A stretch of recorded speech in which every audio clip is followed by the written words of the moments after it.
All right, folks, we're back. And I've got another poem to share. I'll just give you a little excerpt, like two verses of this one, because it's a very long poem. It is part of The Highwayman by Alfred Noyes. Noyes? I don't know how to pronounce that. Oh well. I recommend you can actually hear this in song form from Lorena McKennett, and that's the version I'll probably post in the YouTube description for you to see. But let me read a couple verses of this. The wind was a torrent of darkness among the gusty trees. The moon was a ghostly galleon tossed upon cloudy seas. The road was a ribbon of moonlight over the purple moor, and the highwayman came riding, riding, riding.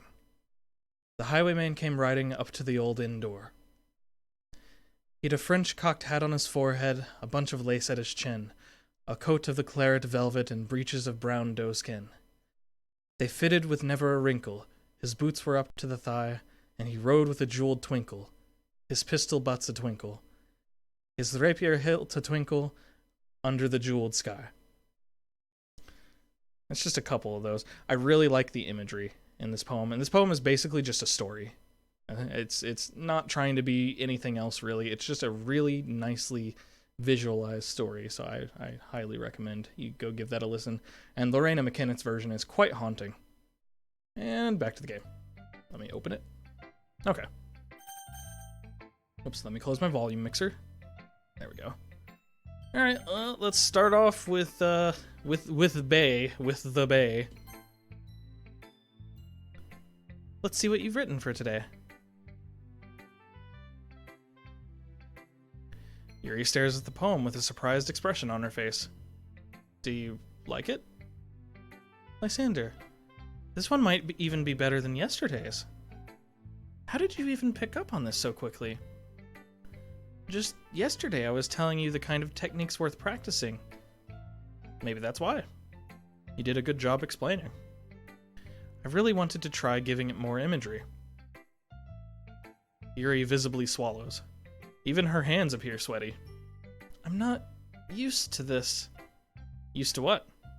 I don't know. It's fine, take your time.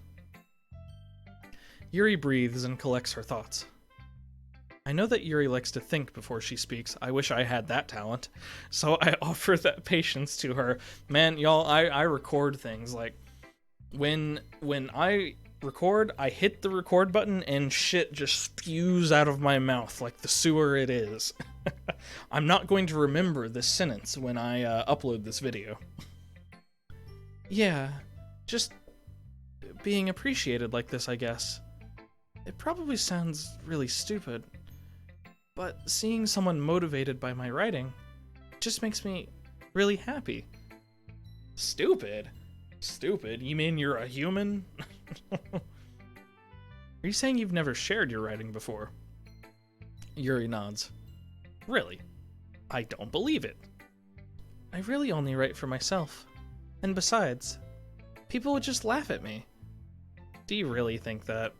Again, Yuri nods. Huh. Even your close friends? Yuri doesn't respond to that. I wonder why. Anyway, do you want to share the poem you wrote today? Yeah, I do. If it's with you. Ooh, okay, we got something to dive into today. The raccoon. It happened in the dead of night while I was slicing bread for a guilty snack. My attention was caught by the scuttering of a raccoon outside my window. That was, I believe, the first time I noticed my strange tendencies as an unordinary human. I gave the raccoon a piece of bread, my subconscious well aware of the consequences, well aware that a raccoon that is fed will always come back for more.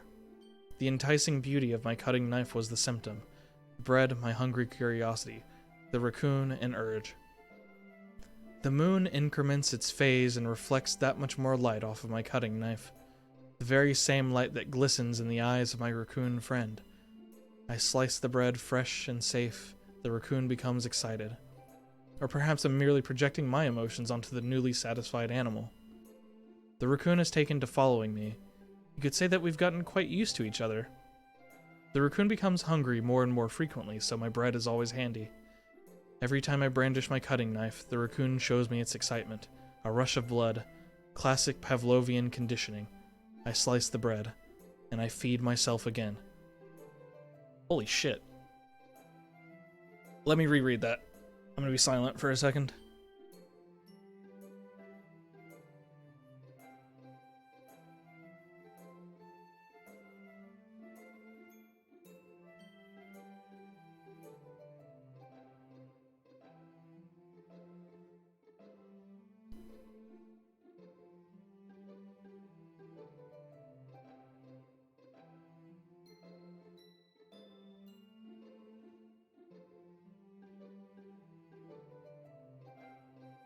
Oh, this says soft, not safe.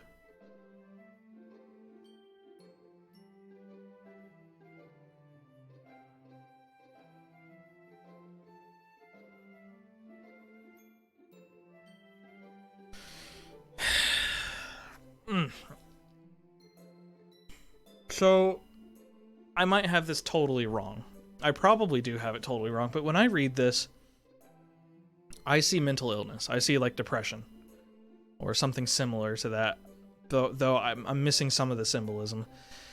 This whole thing, well aware of the consequences, for starters, I believe the first time I noticed my strange tendencies as an unordinary human. So that's sort of admitting that. Admitting maybe that you're not okay, something along those lines, that you're not normal. And that's the raccoon there. I gave it a piece of bread, my subconscious well aware of the consequences, well aware that a raccoon that is fed will always come back for more. And that's something that, you know, mental illnesses of various varieties do. They don't go away. You can't fix them. The enticing beauty of my cutting knife was the symptom. And the way that it focuses on a knife, and a knife being enticing. And that's already its own symbolism right there, you know? That's cutting. Not necessarily a one-to-one comparison. It's not saying it's literally cutting. It's just being enticed by something that is dangerous is part of the theme here, and that's sort of what we're getting at, isn't it? She's being, in the scenario, the protagonist is sort of being enticed by something that she knows is maybe not good for her.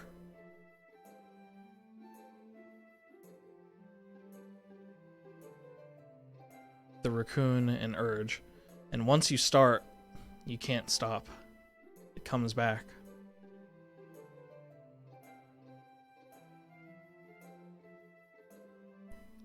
Or perhaps I'm merely projecting my emotions onto the newly satisfied animal. You could say we've gotten quite used to each other. And this is something, if you have anything that you struggle with, any various mental problems that you struggle with, this becomes a thing. I've heard this from, you know, people in my life that have said things like this. Basically, you start identifying it. You get used to identifying, hey, this is this illness. Not me talking. And then the fact that it's almost like an addiction, you know? It becomes hungry more and more frequently. The bread is always handy. Every time I brandish the knife, it shows me its excitement. A rush of blood. Yeah. I mean, that's my interpretation. I can't help but feel I'm missing some pieces of the puzzle, but that's always what's interesting about this kind of poetry, is trying to find those missing pieces. You end up projecting yourself onto the poem and then interpreting it back, and you end up maybe missing the point, but you create your own point, which is interesting. Open to interpretation. I was a little more daring with this one than yesterday's. I can see that. It's a lot more metaphorical. I don't know if it's my fault, but I can't begin to imagine what this poem is about. That's right. It's a bit closer to my preferred writing style. using the poem as a canvas to express vivid imagery and conveying emotions through them. Yeah, if I take it at face value, then I can't even figure out what it's supposed to mean. Well, I think it's something that different people can relate to in their own way. I wanted to express the way it feels for me to indulge in my more unusual hobbies.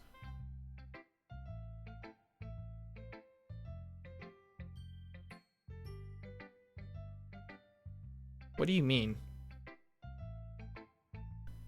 It's those sort of things I'm usually forced to keep to myself, so I sometimes enjoy writing about them. I mean, I doubt she means getting a guilty snack. Why do you keep them to yourself? Because they're embarrassing, and people would make fun of me. Don't you have anything like that, Lysander? Well, yeah, I guess I do. Maybe what she was talking about wasn't quite so grim, perhaps. Maybe. I feel like everyone has a little something like that. The best we can do is respect each other and our individualities, even if it's difficult sometimes and some things make us uncomfortable. After all, if I hadn't learned to embrace my own weirdness, I'd probably hate myself.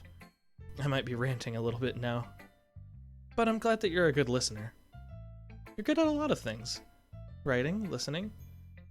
There really aren't many people like you, Lysander. Wow, what a compliment. That's exaggerating a little bit. It's just how I feel. I never thought I'd feel so comfortable sharing my writing. But now I almost feel like I look forward to it.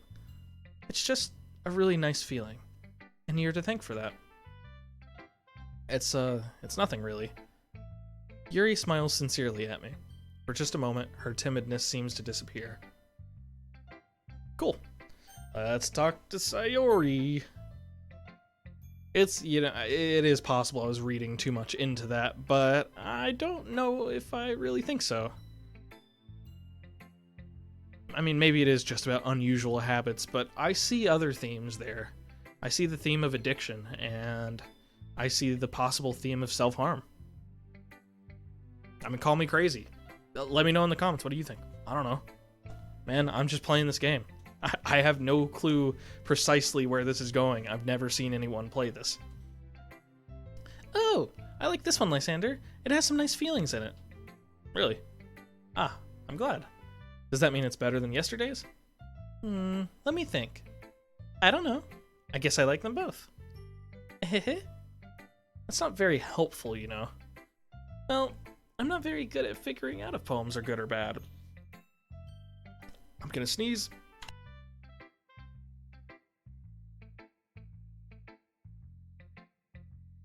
Okay, I guess I'm not gonna sneeze.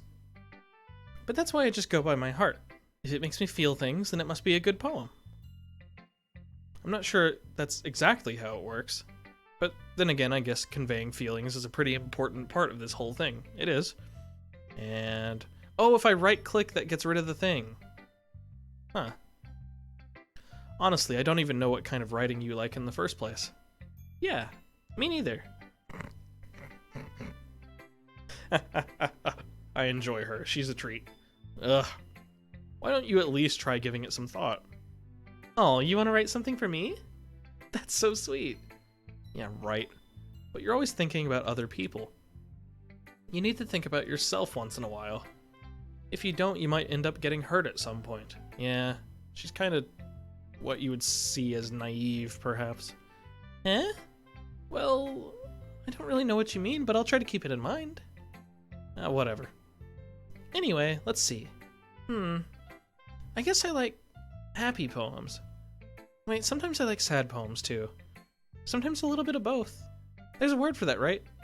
Bittersweet. Bittersweet! Yeah! I like things that are happy and things that are sad.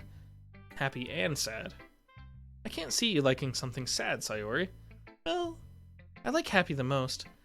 But sometimes when you have a little rain cloud in your head, a sad poem can help give the rain cloud a little hug and make a nice happy rainbow. Sayori, that's unexpectedly poetic. Eh, it is? Maybe I'm getting better at expressing my feelings after all. Thanks, Lysander. I should go write that down then. You can read my poem now, okay? Oh, okay. Bottles. I like how the poems have become more complex. I pop off my scalp like the lid of a cookie jar. It's the secret place where I keep all my dreams. Little balls of sunshine all rubbing together like a bundle of kittens. I reach inside with my thumb and forefinger and pluck one out. It's warm and tingly, but there's no time to waste. I put it in a bottle to keep it safe, and I put the bottle on the shelf with all the other bottles. Happy thoughts, happy thoughts, happy thoughts in bottles, all in a row. My collection makes me lots of friends, each bottle a starlight to make amends. Sometimes my friend feels a certain way. Down comes a bottle to save the day. Wow. Wow. Is this going where I think it is? Okay.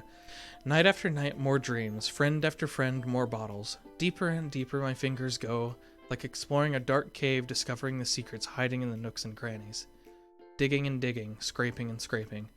I blow dust off my bottle caps. It doesn't feel like time elapsed. My empty shelf could use some more. My friends look through my locked front door. This is really sad. Finally all done. I open up and in come my friends. In they come in such a hurry. Do they want my bottles that much? I frantically pull them from the shelf, one after the other, holding them out to each and every friend, each and every bottle. But every time I let one go, it shatters against the tile between my feet. Happy thoughts, happy thoughts, happy thoughts, in shards all over the floor. They were supposed to be for my friends who aren't smiling. They're all shouting, pleading, something. But all I hear is echo, echo, echo, echo, echo, inside my head. Damn, that's heavy. She says she's not sure what we mean when we say you need to think about yourself. She's completely fucking aware of that. She's 100% aware of that. She knows what we're saying already. If she's being honest about not knowing what she means, then she at least knows it subconsciously. This is about giving. And giving, and giving, and giving, and giving. And you run the fuck out. You don't have infinite joy to share. No one does.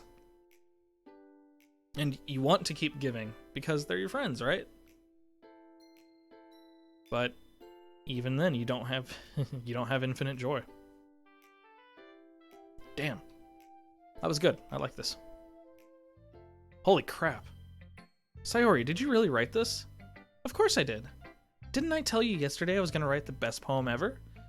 Yeah, but I mean, I didn't expect something like this coming from you. Monica taught me a whole lot, and I've been really in touch with my feelings recently. I see that. It's almost kind of creepy. Creepy? Well, not exactly. Maybe because I'm so used to you being cheerful. Well, never mind. I'm thinking too hard about it. The point is, it came out good, so you should be proud of it. Oh, thanks. I feel like I was meant to express myself this way. It even helps me understand my own feelings a little bit better. Writing is like magic. You've gotten pretty passionate about this, huh? I hope you keep it up. Yeah, writing's the best. I'm gonna keep writing until I die. Don't get ahead of yourself. Sayori's always had a habit of getting obsessed with something before dropping it no more than a week later. I wonder if this is one of those times. But seeing the passion in her eyes makes it hard for me to be pessimistic. Damn. Alright, Natsuki. Well, I can admit that it's better than the last one. It's nice to see that you're putting in some effort. That's good, but I still don't like this at all. It's trying too hard to be serious. What do you mean by that? Poems don't need to be all deep-sounding to express something. It's going to just sound like you're forcing it unless you really don't suck at it. Honestly, don't bother trying to write poems like this until you're on Yuri's level. Natsuki stops short all of a sudden. Don't tell me. You're not just trying to impress Yuri, are you? What are you talking about? And keep her voice down. You know Yuri would love this angsty, just because she's a talented writer. Oh wait, that's me. Just because she's a talented writer doesn't mean, ugh. Looks like I'm in trouble. I somehow struck a nerve that what I did is beyond me. I'm so done with you. Natsuki shoves the poem I handed her back over to me. So this is one of those, if I do one thing to please one person, I'm going to piss off their opposite, basically. Take your stupid poem. If you wrote it for someone else, just don't show it to me. Ouch. This is what I get for letting a younger girl step into my business. What? Unless I was a mind reader, I was destined to be in a world of pain from the start. At least Natsuki wasn't really the girl I was trying to impress in the first place. Wow, okay, she didn't even share one with us. She's just like, fuck you. Hi again, Lysander. How's the writing going? Alright, I guess. I'll take that. As long as it's not going bad. I'm happy that you're applying yourself. Maybe soon you'll come up with a masterpiece. I wouldn't count on that. You never know. Want to share what you wrote for today? Sure, here you go. I give my poem to Monica. Da-da-da. Alright. This one's good. It feels like you're not only getting more comfortable with your style, but the imagery is better than the last one I read. Just wondering, but have you been finding inspiration in Yuri's writing style? I guess so. You can't deny that she's talented. Yeah, totally. I think her poems are the most romantic. That's the best way to describe it. She's like a totally different person when she picks up a pen. I noticed that too. Or when she's talking about literature, it's like a light turns on inside her. Sadly, it's hard to get much personal conversation out of her. Trust me, I've tried. Who knows what goes on in that head of hers? I hope you don't mean that in a bad way. No, of course not. I just meant that I wish she didn't keep so much to herself. But still, defending her like that. You must be pretty into her. Oh. Ah? You completely misunderstood. Calm down, I'm kidding. Besides, I'm pretty sure she's already got a boyfriend. Wait, really? Yeah, a fictional one anyway. Monica kind of whispers that last part to me. It's just a hunch, but there's not really anything wrong with that. Oh, well, I know. I was just saying. But anyway. You want to read my poem now? Is she saying that she pretends to have a boyfriend? I like the way this one turned out, so I hope you do too. Alright, let's take a look. In a book, it's reading Rainbow. Save me. The colors, they won't stop. Bright, beautiful colors, flashing, expanding, piercing. Red, green, blue.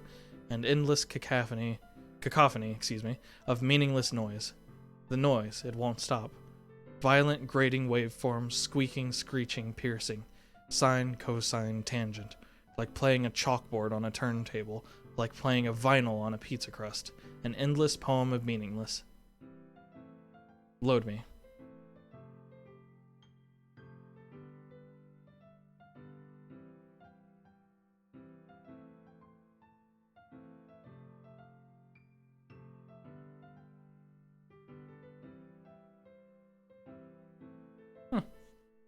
I like this sort of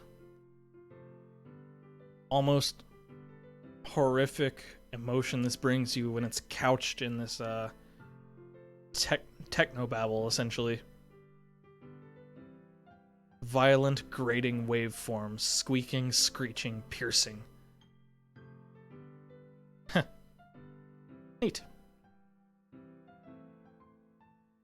Load me. Start again. Not bad. It's even more abstract than your last one, huh? Well, I guess it's just the way I write. I'm sorry if you don't like it. No, I never said that. It's just a kind of thing I've never really seen before, I guess. I kind of like playing with my space on the paper. Choosing where and how to space your words can totally change the mood of the poem.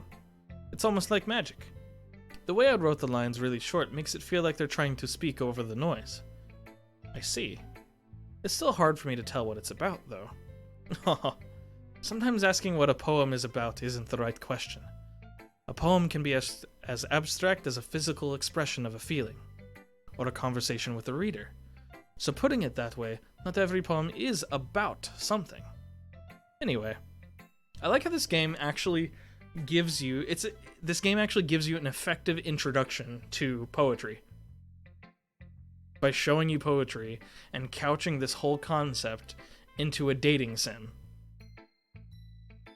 It's like, on paper, It's the worst concept ever. It's like so dumb. But in practice, it's really cool. Here's Monika's writing tip of the day. Sometimes you'll find yourself facing a difficult decision. When that happens, don't forget to save your game. You never know when you might change your mind. If the game's warning me. You never know when you might change your mind, or when something unexpected may happen. Wait, is this tip even about writing? What am I even talking about? I've been breaking the fourth wall. That's my advice for today. Thanks for listening. I have been warned. Okay, everyone, we're all done reading each other's poems, right? I have something extra planned today, so if everyone could come sit at the front of the room... Is this about the festival? Well, sort of. Do we really have to do something for the festival? It's not like we can put anything good together in just a few days. We'll just end up embarrassing ourselves instead of getting any new members. That's a concern of mine as well.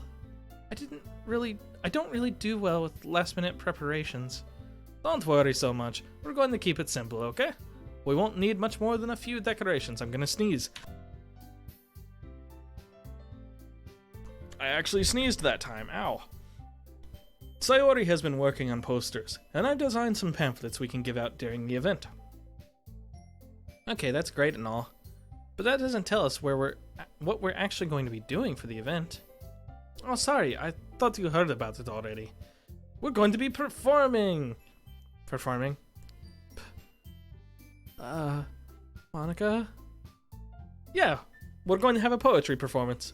Each of us are going to choose a poem to recite during the event. But the cool part is, we're also going to let anyone else come up and recite poems too. It's a poetry slam. Sayori's putting it on all the posters in case anyone wants to prepare ahead of time. Sayori, who's been coloring a poster, holds it up for us to see. Are you kidding me, Monika? You didn't already start putting those posters up, did you? Eh? Well, I did. Do you really think it's that bad of an idea? Well, no. It's not a bad idea. But I didn't sign up for this, you know? There's no way I'm going to be performing in front of a group of people like that. I agree with Natsuki. I could never, in my life, do something like that. Imagining it, Yuri shakes her head in fear, and then balls up in the corner saying, no, no, no. Guys? No, Sayori. I understand where they're coming from. Remember that Natsuki and Yuri have never shared their poems with anyone until just a couple days ago. It's a lot to ask for them to recite their poems out loud to a whole room full of people. I guess I kind of overlooked that. So, I'm sorry. But, I still think we should give it our best. We're the only ones responsible for the fate of this club. If we start the event and each put on a good performance, then it will inspire others to do the same. And the more people who perform, the better we'll be able to show everyone what literature is all about. Yeah, it's about expressing your feelings, being wrong voice, being intimate with yourself, finding new horizons, and having fun. That's right. And it's those reasons that we're all in the club today. Don't you want to share that with others? To inspire them to find the same feelings that brought you here in the first place? I know you do. I know we all do. Pep talk. And if all it takes is standing in front of the room for 2 minutes and reciting a poem, then I know you can do it. Da-da-da-da-da. Da-da-da-da. Natsuki and Yuri remain silent. Sayori looks worried. I guess that leaves me no choice. I agree. I don't think it's too much to ask. I think that Sayori and Monika have been trying really hard to get new members. The least we can do is help them out a little bit. Well, maybe, but... It looks like Natsuki doesn't have any arguments left. Okay, fine. Guess I'll just have to get it over with. Alright! Phew. Thanks, Natsuki. What about you, Yuri? Yuri dejectedly glances around at everyone else's expectant faces. I guess I don't really have a choice. Aha! That's everyone! You're the best, Yuri! This club is seriously going to be the death of me. Oh gosh. You'll be fine, Yuri. But anyway, let's move on to the main event. I want each of you to choose a poem of yours. We're going to practice reciting them in front of each other. No way! Monica, this is too sudden. Well, if you can't recite your poem in front of the club, how do you expect to do it in front of strangers? Oh no. Don't worry. I'll start off to help everyone feel a little more comfortable. Can I go next? Oh, of course. Now let's see. Monica flips through her notebook to the specific poem she has in mind for herself. She then stands behind the podium. The title of this poem is The Way They Fly. Ahem. Monica begins reciting her poem. Her clear, confident voice fills the room. More than that, her inflection is pristine. She knows exactly how to apply emotion behind each line she recites, bringing the words to life. Is this something she's done before, or is she simply a natural? I glance around me.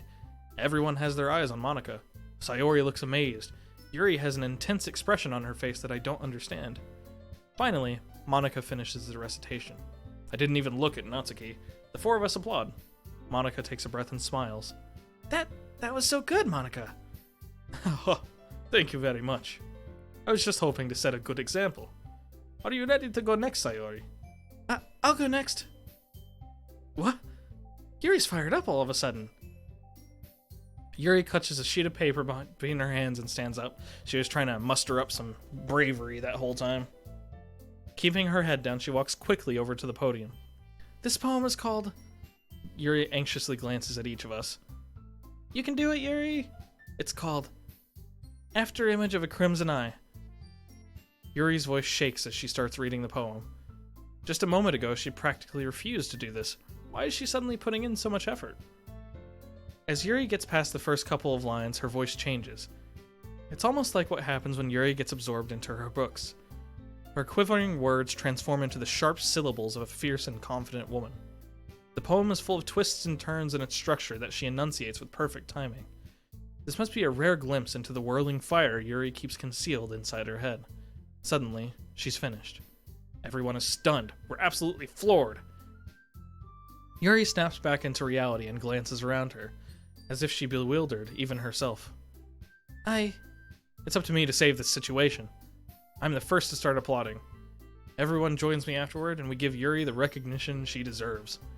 It's not that we didn't want to applaud for her, but we were caught so off guard that we must have forgotten. As we applaud, Yuri holds the poem to her chest and rushes back into her seat. Yuri, that was really good. Thank you for sharing. Looks like Yuri is down for the count. Okay, I guess I'm next then. Sayori hops out of her chair and cheerfully walks to the podium. This one's called My Meadow. Ahaha! Sorry, I giggled. Sayori. It's a lot harder than I thought. How did you guys do it so easily? Try not to think of it like you're reciting to other people. Imagine you're reciting it to yourself, like in front of a mirror, or in your own head. It's your poem, so it'll come out the best that way. Interesting. I see. Okay then. Sayori begins her poem. Somehow, it feels like her soft voice was made as a perfect match. The poem isn't aimlessly cheery like Sayori is. It's serene and bittersweet. If I were to read this on paper, I probably wouldn't think much of it. But hearing it come from Sayori's voice almost gives it a whole new meaning. Maybe this is what Sayori meant when she said she likes my poems. It's like I get to reach more deeply into someone I thought I knew through and through. Sayori finishes, and we applaud. I did it! Good job, Sayori. Even Lysander liked it. I guess that's a good sign. What does that even mean? It came out nicely, Sayori. The atmosphere of the poem really fits you nicely. But it might be that other poems wouldn't work quite as well with that kind of delivery. I don't really understand. In other words, I've seen poems of yours where that sort of gentle delivery wouldn't work as well. They might need a little more force behind them depending on what you're reading. Oh, I know what you mean. Well, I've been practicing that kind of thing. It's just embarrassing to do it in front of everyone. The next time, I'm going to make you pick a poem that challenges you a little more. We don't have that much time before the festival, you know. Okay. Now, who's next? Natsuki? Don't make me go before Lysander. It's not like I can compare to you guys anyway. Might as well let Lysander lower everyone's standards a little before I have to do it. Jesus! That's okay. It's fine. Might as well get it over with. But it's not like I have much of a selection of what to read. I'll just have to go with what I wrote for today. I stand up and step in front of the podium. Everyone has their eyes on me, making me feel terribly awkward. I recite my poem. Since I'm not exactly confident in my own writing, it's hard to put energy into it. Despite that, once I finish, I receive applause anyway. Sorry I'm not really as good as everyone else. Don't worry about it so much. I think it's less about your abilities and more about your lack of confidence in your writing. That's something that'll improve over time, though. Yeah, maybe. Alright then. That just leaves you, Natsuki. Yeah, I'm going. Natsuki begrudgingly gets out of her seat and makes her way to the podium. So I wonder if I had been interested in her, if this would have changed how she reacts to all this. This poem is called... Why are you looking at me? Because you're presenting? Because you're presenting. Anyway, the poem is called Jump. I'm getting my voices confused now. I'm getting tired. It's 1 a.m. Natsuki takes a breath. Once she starts reciting the poem, her sour attitude disappears a little. While she's still a little unenthused, her poem has a rhythm and rhyme to it. It's Natsuki's trademark style, and it works surprisingly well when spoken aloud. The words feel like they bounce up and down as if giving life to the poem. Natsuki finishes and everyone applauds. She huffs back to her seat. That wasn't so bad, was it? Easy for you to say. You better not make me do that again. Oh well. I had to cough. Do you at least feel prepared enough to recite a poem in front of other people? I mean, doing it in front of other people will be way easier. I can put on whatever face I want for other people, but when it's just my friends, it's just embarrassing. That's a surprise, Natsuki. I think it would be the other way around for me. Well, that's just how it is, so... Well, I guess in that case, you won't have much to worry about for the festival. That said, I want to thank everyone for coming through. It might be hard, but I hope that you all have an idea of what it's like now. Make sure you pick a poem and get enough practice before the festival, okay? I'll be making pamphlets, so let me know ahead of time what you'll be reciting. Jeez, I should probably find some other poem to recite instead. That's fine too. It doesn't have to be your own. I'm already pleasantly surprised that you're putting in all this effort for the club. It makes me really happy. Why did she do that? Ah, yeah, no problem. Okay, everyone. I think that's about it for today. I know the festival is coming up, but let's try to write poems for tomorrow as well. Been working out really nicely so far, so I'd like to continue that. As for the festival, we'll finish planning tomorrow and then we'll have the weekend to prepare. Monday's the big day. I can't wait. I can do this. I can do this. Alright. I stand up. There's no way I'll be able to find the same enthusiasm as Sayori and Monica, but I'll do my best to get through it. If it's for the sake of the club and impressing Monica, then I'll have to do my best. Ready to go, Sayori? Yep. Look at you two, always going home together like that. It's kind of adorable, isn't it? Jeez, guys. Don't make such a big deal out of it. It must be a little nice, though. Aww. Well, how am I supposed to respond to that? It's okay, Lysander, you don't have to say it. Whatever, let's go already. I walk home with Sayori once more. Even though it's only been a few days, a lot of things have already changed. But today, Sayori is being a little quieter than usual on the way home. Hey, Sayori. Sorry, I was spacing out. Ah, no wonder. I was thinking about something from earlier. I like how we get to... I mean... Sayori fumbles with her words. So, let's just say that one day, Yuri asked to walk home with you. Huh? What would you do? What kind of question is that? You're kind of putting me on the spot here.